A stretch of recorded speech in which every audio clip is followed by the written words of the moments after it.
Welcome. My name's Cliff Freilich. I'm the executive director of Cinema St. Louis. We are the presenters of the 29th annual Whitaker St. Louis International Film Festival. We are joined by the directors of Ask No Questions, Jason Loftus and Eric Pedicelli. You want to say hello? Hi, Cliff. Pleasure to be here. Thanks for having us. All right, great. Let's get right to it. Now, both of you, if I'm remembering correctly, are practitioners of Falun Gong, correct? I am. Eric is not. Eric Oh, had a okay. background in sort of human. Well, Eric can speak for himself. Go for it, Eric. Yeah, but that's it. We did come to this film from different perspectives. I've worked on human rights films, several in the past. One that is kind of in a similar vein, interviewing Tibetan activists in India.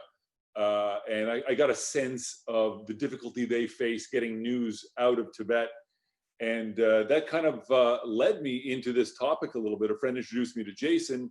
I started learning about speaking with Falun Gong practitioners. And that's how we kind of came to this project, I think. Jason, yeah? Sounds good. That sounds about right. Yeah.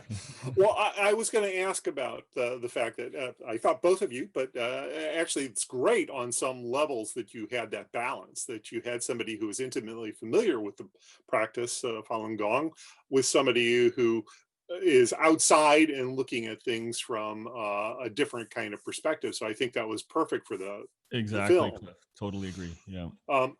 But I'm sure that your ability to sort of tap into the network of other practitioners must have helped you considerably in gaining the trust of and access to the people that you wanted to speak with.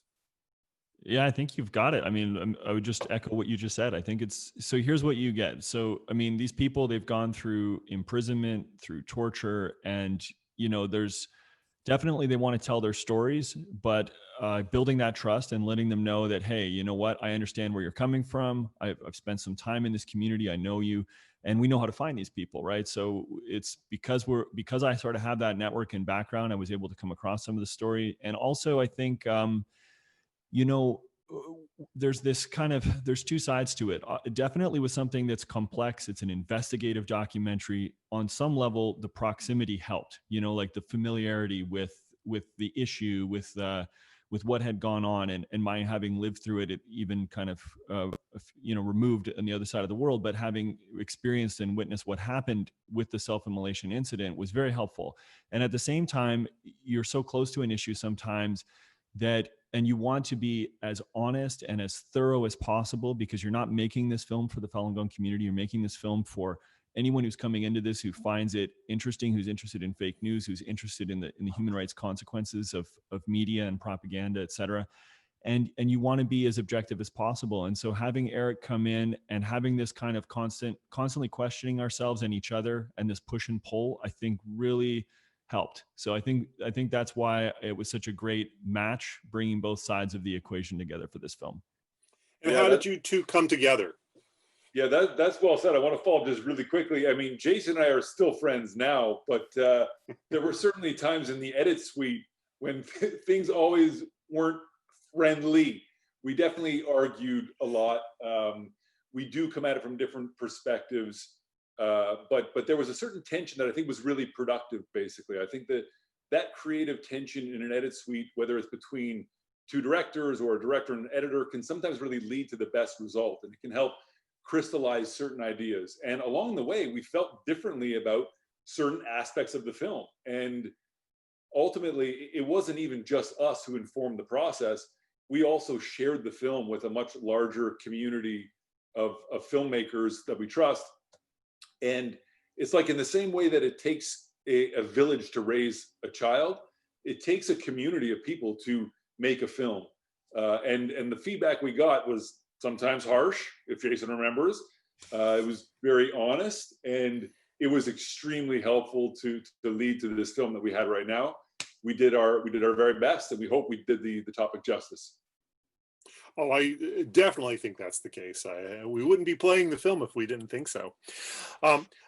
To follow up with then, again, how did you two come together then as a co-directing team?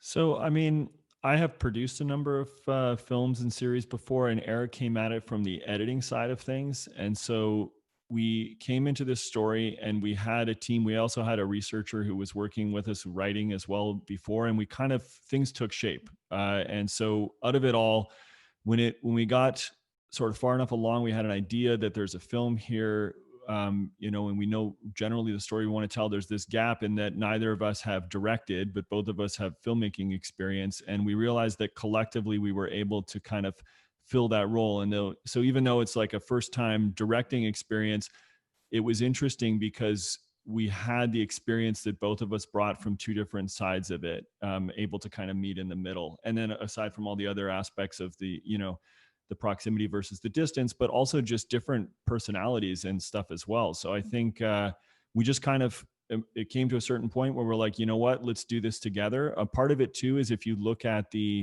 so aside in my studio, aside from, one-off docs, which we do some of, we do series and such as well, and have animation and gaming. So I have this kind of background, but I haven't done, live action stuff so much in a narrative space, especially. And we had a number of reenactments here. And Eric, you can notice from the credits, he's also a cinematographer. So he has that experience and he has relationships in that space as well. So that was also part of it. It was like, okay, Eric can bring all of these qualities to the table. I can bring this. And so this just looks like a fit. And from there, we just kind of, it wasn't a one-day thing. It was sort of organically took place over time. And we realized this is how it would work. Yeah, I think that's well said. I've directed many shorts before, but I'd never directed a feature. But I'd been involved in feature-length documentaries, 2 or 3 before, and had done some second unit directing work in Brazil and in Nepal. So I've had a lot of experience on set, and this was great. This was my first opportunity to direct a documentary feature length.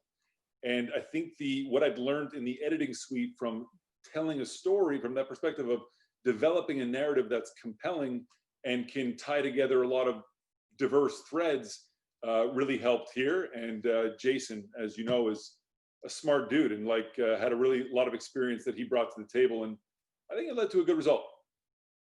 Well, let's dig into the film itself now. Yeah, I think you do address this in the documentary, obviously, but I think for a lot of viewers, we are still left a little mystified by why the Chinese government is so adamantly opposed to Falun Gong and why they feel these harsh measures are necessary. What is it that they're threatened by specifically in Falun Gong? Yeah, I think that's a great question. From my own perspective on this, and I came to this, I get into it in the film a little bit. I didn't come into this with a background in Chinese politics or human rights. That's something that I've come to my own understandings through the last couple of decades of having, I took up Falun Gong. It was something that I valued. And then all of a sudden in China, I see it maligned. And so in the efforts to kind of get the word out and help that situation there, I've sort of come to learn a lot of things myself along the way and researched a lot about what's gone on in China. But I feel like it isn't just with Falun Gong. If you look at what's happening, and this can help to shed some light on why this would happen in the Falun Gong community. We did show clips towards the latter part of the film, with regards to what's gone on in Hong Kong and what's gone on in Northwest China with the Uyghurs. Yes. And, that's a large community. Again, I think what happens is that with the Communist Party, when they took power, they are officially an atheist regime, right? And so even within sort of the religions that are allowed in China, there's sort of state-sanctioned versions of those religions. And so you can believe there's sort of 5 major approved faiths, but those are all kind of the patriotic churches and the patriotic, sort of Buddhist associations. And within them, you can have your beliefs, you can have your kind of philosophies, but above them, whatever your God or your belief is, above it is the Communist Party. And so the big thing is that they want to maintain a control on people's ideology and belief. And I think that Falun Gong, the other challenge to it too, is if you think about sort of the onset of communism inside China, it's something that came about, in the middle of the 20th century, 1949, they took power, right? And this ideology is not something that was inherently Chinese. It's, Marxism comes from the West. It's sort of an import. And China previously had really strongly entrenched value systems that were part of the society, and they had their own religious beliefs that had been there for a long time as well. So I think there's this kind of insecurity on the part of the communists, specifically with anything that grows large and that might sort of harken back to some kind of Falun Gong is something that I think is very Chinese in that respect. You know, it draws on traditional Chinese belief systems and sort of meditative practices and things like this. And I think for that reason, the fact that it was growing very popularly, and it also sort of contributed to this. I think the one last thing that I would raise about it too is just that, you know, with these other groups that are repressed, when you look at sort of the repression in Tibet, you look at the Uyghurs, the democracy activists, pro-Taiwan independence type of these things, it's easier for the Communist Party to always play that as an us versus them, because there's a defined other. So what I mean by that is, like with the Uyghurs, that's an ethnic group, right? The Tibetans is specifically an ethnic group in a specific region. Whereas what you saw with Falun Gong is that it was introduced in 1992 and it exploded in popularity. And so by the time this crackdown happened, even government estimates were saying, and you know, I've read New York Times pieces from like 98, 99, where they were talking about 70 million people by government estimates were practicing this. So you start to already sort of surpass Communist Party membership. And so the fact that you've got people who are not just in an ethnic region or of an ethnic group, but mainstream people that are in the Communist Party hierarchy and these kinds of things, that was very unsettling. That, I think, made them more nervous than some of the other groups, and might explain why some of the repression has been particularly harsh towards Falun Gong. Did you want to add to that, Eric? I think that was very comprehensive. Well, to sort of platform off of that, there, from a layman's perspective, I don't see any particular political dimension to Falun Gong. So it's more just a matter of a potential threat down the road, that it could somehow be used in a fashion that could pose a challenge to the communist authorities.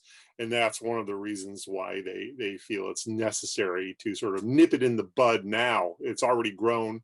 And they felt that even though there wasn't any sort of active role by Falun Gong to challenge the authority of the Chinese government, nonetheless, they felt that it could, I suppose, be weaponized in that way. Do you think that's the case? I think it's part of it, potentially. I mean, that's something that journalists brought up at the time, as like, well, you know, maybe they're worried about like the, you know, the example of the Taiping Rebellion in the, you know, if you look back 100 years, and the sort of threat that a you know, that a regime can face from large spiritual groups. So perhaps if you add in the fact that the communists were always very wary of any religious belief, especially anything that looked sort of traditionally Chinese. But I would say there's another aspect to it. So like if you're reading some of the early reports of as this sort of campaign happens, it's not as though at the beginning all of the communist leadership was like, yeah, we've got to do this. And that's why if you sort of see from the Falun Gong perspective on sort of the, you know, the websites and such where people are getting their stories out, they're usually directing their complaints towards a couple specific leaders. And the party secretary at the time, Jiang Zemin, he was adamant that they had to crack down on Falun Gong. And there were other leaders at the time who were seen definitely to have different perspectives on it. And I think the reality is that what happens is, regardless of the initial cause of these campaigns in the beginning, they end up becoming sort of a show of allegiance within the Communist Party hierarchy. So as soon as like Jiang Zemin, who's the party secretary, says we've got to get rid of Falun Gong, then if you want to rise in those ranks and you want to become a more senior political figure, well, if you want to be part of his clique, then you're not going to say I disagree with your campaign against Falun Gong. And so what you see is people who were sort of stalwarts in the anti-Falun Gong campaign then end up getting more senior roles within the sort of public security apparatus and the political hierarchy within China. So this is part of the sort of behind the scenes thing that's happening as well, I think, over time. Okay, let's talk a little bit about, obviously the film deals specifically with this incident, this, you know, quote unquote, we'll call it, put quotes around self-immolation, because clearly, as is made clear in your film, this was a constructed event. this has implications well beyond China, in the sense that this is literal fake news. This is what we should be scared of, particularly states acting in this fashion. So talk just a little bit about your thoughts on the whole notion of fake news as it's practiced here in China, where they're actually creating an event that's staged and that's designed to achieve a particular purpose, and then how it manifests elsewhere and the dangers inherent in that. Eric, I've been hogging some airwaves there. Do you want to take a Yeah, first stab at that one? You know, you're doing a great job. When you're hogging the airwaves, it's not you're not just throwing in filler here. Like you've got some really interesting perspectives on it. And in fact, I'd say this question is definitely more in your wheelhouse. But when we look at a state-controlled media, that's something that in China, there's really no space for diverse voices. And that's ultimately a big threat, not just within China, but also in the rest of the world. We really need to be able to, we need to uphold values of free speech, religious freedom. That's one of the main reasons why this film resonates with me, is that I am adamant about these fundamental creeds of democratic institutions. We see it threatening Hong Kong right now. We see the surveillance of WeChat and the censorship of keywords. It's something that can be exported to other countries in the world as well. So I feel like this is not necessarily just a Chinese issue. It's something that really impacts us globally. Yeah, I agree with Eric there. I mean, one of the takeaways for me, there's this segment of the film where we look at Malcolm Brown, who was the journalist who had photographed the burning monk in Vietnam in the past. And, reading through some of his commentary on that experience, and, he just talks about how easy it is, to be manipulated as a newsman abroad. And I think it's particularly abroad when you're dealing with authoritarian regimes in these foreign countries where maybe, it's harder to pick up on certain things, and there maybe isn't as large of as an independent press that can probe certain things. It's definitely the case in China.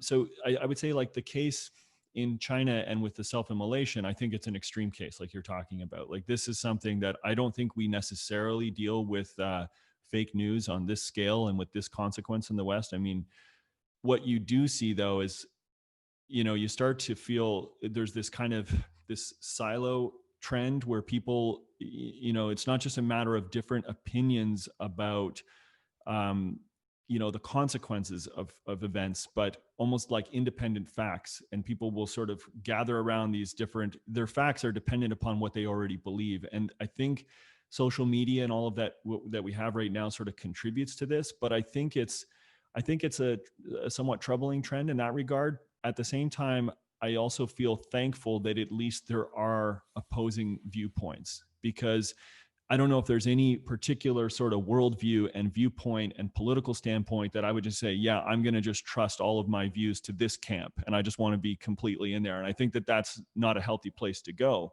when there's that much sort of power and, an ability to influence within sort of one thing. So as much as the division that you see in the West, especially when it comes to politics and events, as much as that's troubling, at the same time, I think, it's also time for pause sometimes and say, hey, you know what, at least as much as we dislike the other side, at least they exist so that we can have this debate. And there's not just one voice and one answer to everything, because you see what happens in these totalitarian regimes where there is just one answer for everything that happened, how easy it is for people to suffer extremely grave consequences as a result of what's gone on in the media, and how that can push, injustices in political campaigns through on the public. Now, obviously, this film is, you described, an investigation. How much of that investigation took place before you began shooting, and how much did you discover through the shooting process with regard to that particular incident? Also, the whole re-education aspect, the sort of scope of the human rights abuses that were occurring. Just talk a little bit about what you uncovered in the process of filming versus what you had already done, your homework, so to speak, in advance. Yeah, I'll start here, Jason. Go for it. Documentary in general, it's like you usually find the story in the edit suite, and this was very similar, right?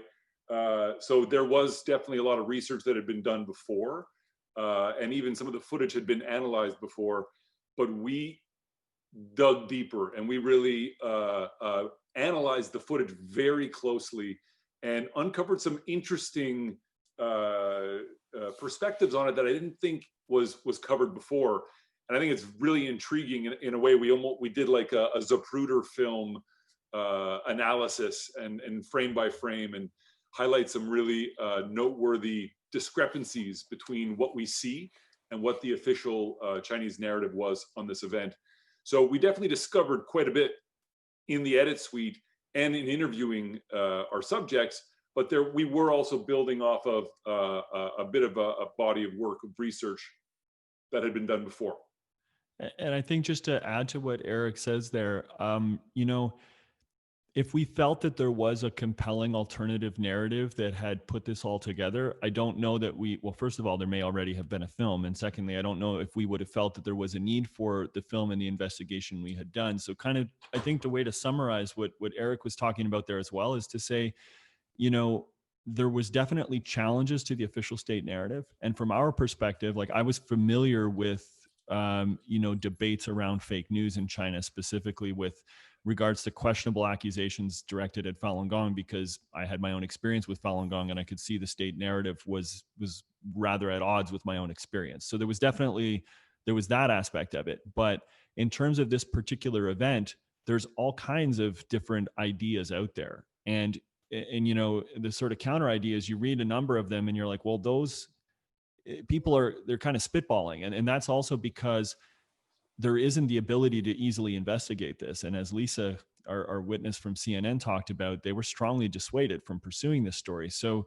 we had suspicions for sure. And but we didn't come into it saying it must be this. And I think you can kind of see that. So when Eric talks about sort of finding the story in the edit suite, we wanted to bring people we wanted to be as transparent as possible with that whole process. And so we kind of bring them along. And that's why, we look into the whole, the fire stunt guys. We were genuinely curious. Is it possible that this was a fire stunt? And so we bring them, even if some of those things end up in sort of potentially dead ends. It's like we wanted people to see this process, to see the questions that we were asking. Some people have suggested, oh, maybe it's this or maybe it's that. And so we try and pursue those things. And obviously towards the end, you see a number of angles that we feel are perhaps more compelling in terms of their ability to explain what might have happened. But given the fact that things are so closed in China, you also can't expect, a concrete smoking gun or someone to come and say, yeah, I did it. This is what happened. So from that perspective, we just wanted to be as transparent as possible with the thought process that we were going through in our own kind of discovery throughout. I'm curious as to what stage you decided you were going to use reenactments. What went into that decision to use some reenactments in the process of, particularly the camps, the re-education aspect of the story? There's not much footage. There's some footage that's been filmed by CCTV in the re-education facilities. But it's which we use there. Yep. Sorry, what's that?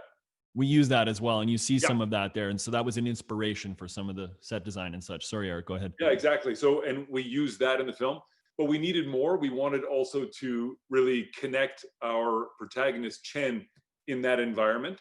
So that was really the main motivation for it. And we actually had a cut of the film that was really heavily weighted more on the reenactment side.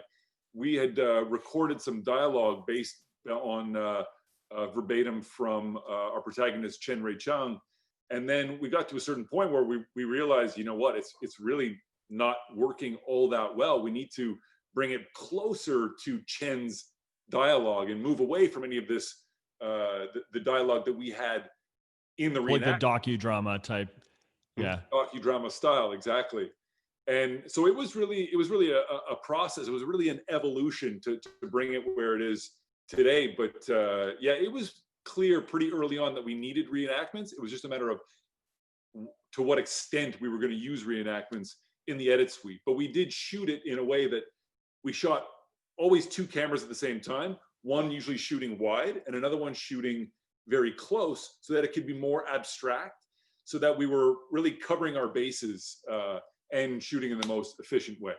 Mhm.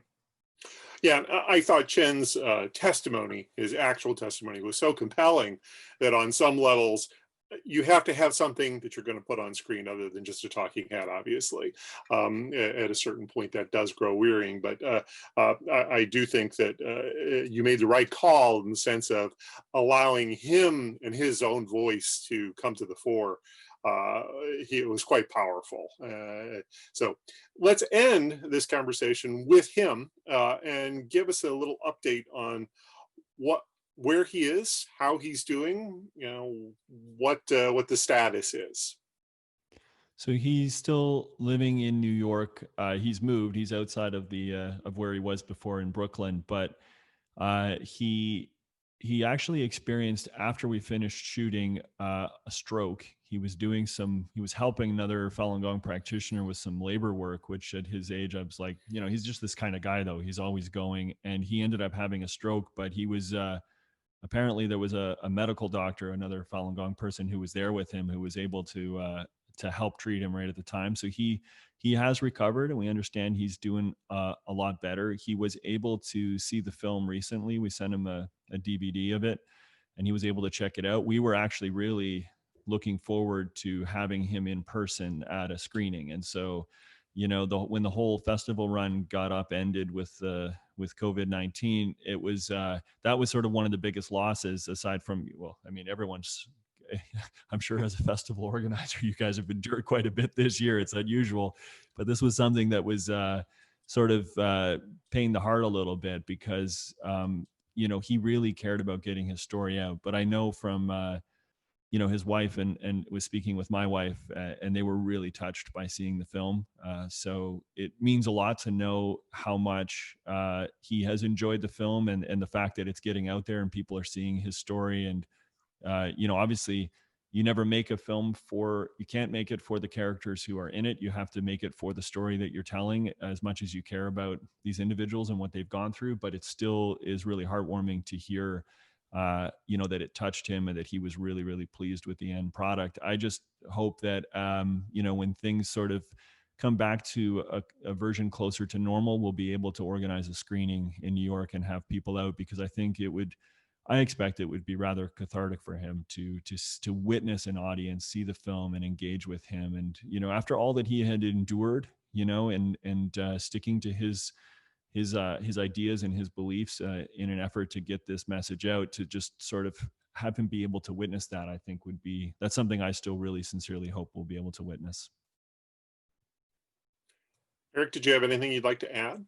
Yeah, just briefly. I think that's a really good note to close on. But just briefly, I wanted to share my experience working on the film. And we filmed with Chen on 3 different occasions.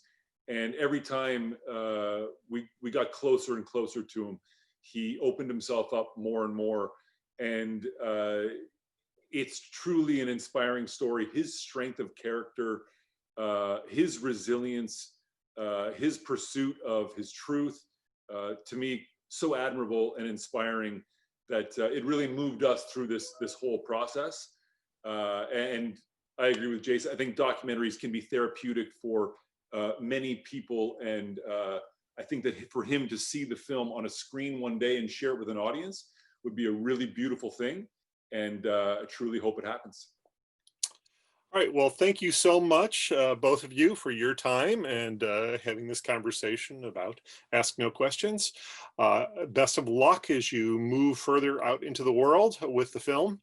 And we hope that it has an impact. I'm not quite certain whether or not the Chinese government can be moved by a film, but nonetheless, I think it's good that people are aware of exactly what's transpiring there. Thank you, Thanks Cliff. so Really much, appreciate Cliff. it. Good luck with the festival this year, and we look forward to with future film, future years being able to visit you guys in person. So good luck in St. Louis. Thank you.